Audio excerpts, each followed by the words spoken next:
Hi, I'm Catherine Gray, founder of She Angel Investors and co-founder of the She Angels Foundation. I'm also the podcast host of Invest in Her and an award-winning producer, author, and TEDx speaker. Our show, Invest in Her, features phenomenal female founders and funders. As you know, women receive less than 2% of venture capital funding. Our series is about accelerating the funding of women by connecting them to funding resources. Let's meet today's guest. Thanks for tuning into the show this week. I'm Catherine Gray, your host of Invest in Her. And today we have on a remarkable guest. She is the CEO of Wavely Diagnostics. Please welcome to the show, Arna Ionescu Stoll. Hi, Arna. How are you? Hi, thanks so much for having me. Yeah, I'm so glad that Alicia Castilla-Holly connected us. I have such high regard for her being in the investment world. In fact, she just started her own fund. I do, yeah. She's an amazing investor. I talk to her all the time. She's an investor in Wavely. Wealthing is an investor in Wavely. And I talk to her all the time about the macroeconomic situation. And she just has such a clear vision about where things are and where they're headed. And I love talking to her every time I do so. She's a smart cookie, and her Wealthing VC fund, I'm also a part of. And I just think, she's just one of the great leaders in this industry of more women starting their own funds. I'm actually doing a film about that called Show Her the Money that'll be coming out later this year. So it's always super excited to talk to women like yourself that are recommended by these incredible women that are starting their own funds. So are you still raising funds? We are. I think the CEO of an early stage startup never, ever stops raising funds. We have a plan for what we accelerate with every dollar that we bring in. And so we never, ever stop raising money. True. And, I want to talk about this amazing company that you're working with. I know you take their digital health products from, creating them to commercial market. And it's a very exciting space. Like everybody's talking about digital health today and all the great innovations that are coming out. First, I just want to get a little bit about your background. You were just sharing with me about that you were born in Europe and was an immigrant here to the U.S. Tell me a little bit about that journey of coming here to the United States. Yeah, so my family, I emigrated with my family as a young child. So I was mostly raised in the U.S., but I was raised in a family that was an immigrant family, and I think there are definitely differences to being an immigrant than to being kind of first generation. I think, one of the big things is failure is not an option when you basically have to leave a country. And we were from Eastern Europe. So we left, during the whole era of the Eastern Bloc. So, when you have to give up everything and get out with some possessions and make it into a new place and establish a new life, the mindset is that failure is not an option, right? Like you fight every single day, you fight to the bitter end. Both of my parents are highly entrepreneurial. They came here prepared to do whatever it took. And yet both of them, I think, had the educational foundation and the drive and the luck to start pretty successful businesses themselves and build a life here for us and my sister and myself. And so, I think there's definitely a mindset that is well suited to early stage entrepreneurship when you come from that kind of background, because you are going to succeed. The alternative is not an option. Wow, I like that mentality. And you know what? You are absolutely right. When you're an entrepreneur, you have to have that mentality that failure is not an option. That's what keeps you going, right? And there's so many immigrants out there that add so much value to our country. I think it's an important conversation for us to continue to have, because people like yourself, bringing new innovations to the country, it's so important. This country was absolutely built on the backs of immigrants from all over the world that make the United States a better place. And we have to cherish that and, really celebrate that, right? Yeah, I agree. I mean, I think the diversity that we have is what breeds innovation, what breeds creativity. And I think it's a pretty unique place in terms of the opportunity that you have to really craft the life that you want. And I was really impressed that you went to Stanford and Princeton, really amazing schools, of course. Tell me about that. What was your experience at those schools, and what did you study? Yeah, I mean, I worked really, really hard in high school, got into Princeton. I owe a tremendous amount to my parents who really always valued and prioritized education above all else. And, I think that really paved the way for my sister and I to both be quite successful academically. At Princeton, I majored in computer science and minored in modern dance. It was I saw that and I was like, what an interesting combination. But I thought to myself, I bet you're like a really grounded person, because here you have this, computer science background balanced with that modern dance. I thought it was a really interesting and cool combination. Well, it really is the left brain, right brain coming together, which is something that I've always had. And it's why in grad school, I then basically did computer science, but with a focus on human computer interaction, which is a design discipline, right? And so in order to really create technology that works for people, you have to do both the left and the right brain simultaneously. And so I think that was a big driver in terms of the fact that I had kind of that art and that science, the technical and the more humanistic, really, I think, led me down the path that I'm on. It was interesting, socially though, because I was actually the only woman in my department in the 90s in computer science at Princeton in my year. And then in dance, of course, there might have been a guy, I don't know if there was.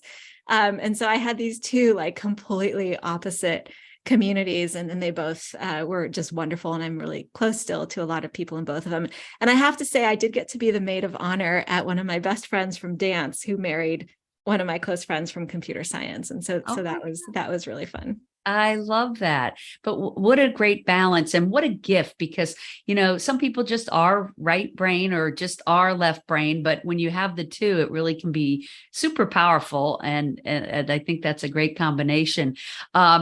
And so how did you get into this digital health? Because I know you've been in digital health before even there was a terminology, digital health. So what was your first foray into it? I know you helped build like a billion-dollar company. Tell me about that beginnings journey into this arena. That's right. So it really started back in 20 plus years ago. I was at a company called IDEO, which is an amazing company that, is really kind of on the forefront of innovation and design thinking.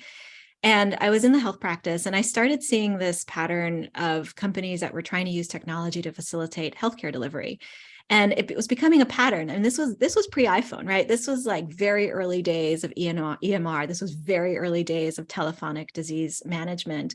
Yeah, by the way, our young listeners can't even imagine the time when there wasn't a phone, but believe me, there was a time we didn't have cell phones, right? That's true. That's true. There was, we promise. And it was, it was all about, this was back when like every single interaction in the healthcare space required like a piece of paper, a pencil, and a fax machine, right? And so nothing was actually data mineable. Nothing was, you couldn't pull it up at will. It was, and it wasn't that long ago, actually. 20 plus years ago is not that long ago. No. And so there were companies that were starting to try and change this. And yes, it was very slow at the beginning to change it. But what I was able to do within IDEO is found what we called a domain in IDEO parlance, which is, a small business unit that was called Connected Health. And that really looked at, the patterns and what companies were facing around kind of trying to use technology to facilitate healthcare delivery. And so that was really, I think, my first experience in digital health, what became known as digital health, and also in building a business unit as well. And so that was really, really my start, and really where I started being a part of a lot of the conversations and retreats that were really serving as the foundation for the industry, and meeting a lot of the people that were also involved in it in those times. And what's fun is one of the people that I actually met back in those very, very early days, we stayed in touch over the decades, and she's actually on our board of directors right now, which is pretty amazing. Wow, that's great. And that helped build that company up and end up being a $1 billion company, Well, right? that was the next one. So Oh, that was the next one. yeah. So Okay. IDEO is after IDEO is an amazing place. But you are consulting with companies, and I think after a number of years there, I started to feel the itch to take something over the finish line and to own it, as opposed to just make recommendations. Like, you would basically get all in and so intense on these projects and these companies, and you'd form this baby, which is whatever you were working on, and then hand it over the fence and you walk away. And it just gets really hard to do after a while. Right. And so then I went in-house at a company that, yes, was an early digital health company that grew into $1 billion of valuation. And that was an incredible growing opportunity to grow and learn. And then ended up moving up to Seattle, where I founded a boutique consulting practice, working exclusively with early stage, mostly digital health companies or medical device companies looking to add a digital layer to their products. And what were some of the products that came out of your consulting firm? All sorts. I mean, I worked on at-home blood collection devices. I worked at fertility monitoring. I worked on blood glucose and adding kind of more layers of data into that. It was really a lot of very diverse projects within the healthcare space. Very cool. And then you made the leap to become the CEO of the company you're at now, Waverly Diagnostics. Yeah, Waverly. Wavely. Wavely. Yes. Okay. And Wavely does what kind of products? So we're all about accessibility to health for kids. And so if you think about where we come from, there's been this huge shift in care delivery coming out of the pandemic, which is towards virtual care, towards telehealth, towards digital front doors. But the reality is that kids are largely locked out of being able to do telehealth, being able to access virtual care. And the reason for that is because it's hard for kids to explain what's wrong with them. It's hard for them to articulate their symptoms with a lot of specificity. I mean, I have two daughters who are 4 and 7, and I think they could be in the backyard with a broken leg and they'll still tell me they have a tummy ache. Like, they always just tell me they have a tummy ache. And so what that means is, if anything's wrong with your kid, you have to schlep them into the doctor for physical exams, for diagnostics. You can't just talk about it, because kids can't talk about it very well. Right. And so there are companies that, are creating tools for remote diagnostics, but they require a lot of premeditation. They require spending a lot of money up front to make sure you have those tools. And so what we're doing instead is we're building a suite of smartphone-based medical diagnostics that essentially unlock key physical exam findings right then and there on your phone. So you don't need to premeditate. It's there when you need it. You only pay when you need it. And it allows you to provide the key physical exam findings for the main reasons kids go to the doctor. The first app in our platform is for ear infections. And so basically we're providing whether or not you have middle ear fluid, which is the key physical exam finding for a doctor to virtually diagnose an ear infection. So they do that through the medical app. We have a medical app, and we essentially use the phone's hardware to generate and record tones that are on the phone that are bounced off of the eardrum. And then we are able to then use a machine learning classifier to determine if the shape of the reflection of that sound indicates that there's fluid or not behind the eardrum. Wow, that is fascinating. So you don't even have to take the child into the doctor. This is all done like digitally. So our medical team has estimated, based on data that they've found, that 90% of suspected ear infections will be able to be managed, treated virtually. 10% are still going to have things that are unusual, unexpected, and are going to need to go in. But the vast majority, you're not going to need to schlep into the doctor, which is a huge gain for parents who have busy, chaotic lives, for parents who are managing multiple children, for parents who are managing full-time jobs, for parents who live far away from clinics. I'm really proud that we are actually supported by the National Institute for Minority Health and Health Disparities. We have a large grant from them to really use our technology to reduce health disparities in remote rural populations who have a hard time getting into the clinic. Absolutely. So if someone wanted this app, they would download, is it called the Wavely Diagnostic app? Eventually, we're not necessarily starting direct to consumer right now. I Oh, think gotcha. direct to consumer, we'll get there. Direct to consumer is a difficult pathway for young companies because it's a very expensive pathway. What we're doing first is we're actually working with companies that already have digital front doors and are looking to expand that in the pediatric space, are looking to add ear infections in the pediatric space. And so that's really what our initial go-to-market focus is on working with organizations that already have digital front doors and are looking to expand its scope in the pediatric. Would that be like hospitals? Exactly. It would be, yeah. So a lot of integrated systems are already looking to use more virtual digital care, direct primary care practices, and also these direct to consumer kind of pediatric telehealth platforms that you're seeing growing up everywhere as well. So So the technology is used like in existing apps that already have these diagnostics.